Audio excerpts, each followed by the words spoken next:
تقلید کرنے والے لوگ جو ہے اپنے اماموں کے بارے میں اتنا غلو کیا کہ ہم حیران ہوتے. یہ میرے ہاتھ میں یہ فتاوی شامی ہے جس کے حاشیے پر در مختار چڑھی ہوئی ہے.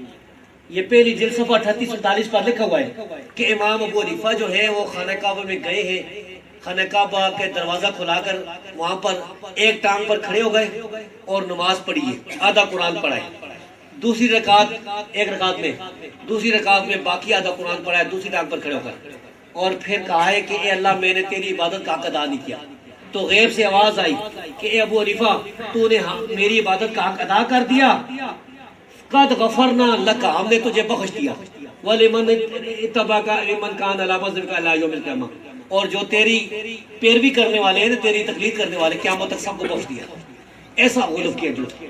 اسی کتاب پر آگے یہ لکھا ہے کہ الا ان یحکم بمذہب عیسیٰ علیہ السلام 42 صفحہ کہ امام ابو حنیفہ کے مذہب پر عیسیٰ علیہ السلام جو ہے وہ فیصلہ کریں گے. عیسیٰ علیہ السلام آ کر ہم ہی مذہب پر عمل کریں گے. اسی طرح اس میں یہ جو ہے مکتوبات امام ربانی کے نام سے کتاب ہے شیخ حسن کی. اس میں لکھا ہے کہ حضرت عیسیٰ علیہ السلام جو ہے یہ امام اعظم رضی اللہ عنہ کے مذہب کے موافق عمل کریں گے. کیسا غلو کیا ان لوگوں نے اپنے اماموں کے بارے میں.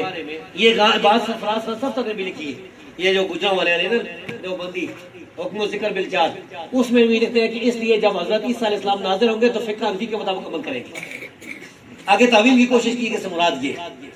تو ان لوگوں نے ایسا غلو کیا اپنے اماموں کا کہ ان کا درجہ نبی کے برابر کر دیا بلکہ اس سے بلند کر دیا.